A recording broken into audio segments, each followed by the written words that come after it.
тужената Валентина Калинковска јасно и недвосмислено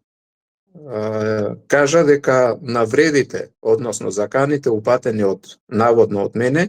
дека истите не биле од мене, туку биле од обвинителот Елвин Вели, прикажани на начин демек шефот ќе те фрли од шести спрат.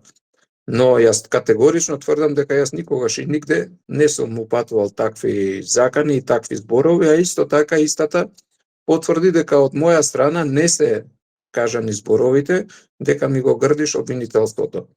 Истите наводи, односно истиот исказ го има дадено и пред јавниот обвинител во основното јавно обвинителство Штип,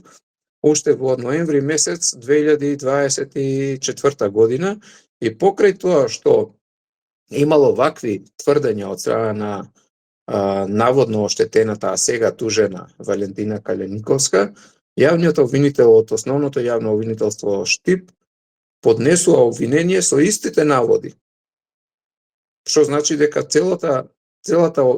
обвинение е една конструкција лично од Татјана Кацарова и од Коцевски, а се со цел да ме дискредитираат мене и да по секоја цена ме оддалечат од Висшето јавно обвинителство в Скопје.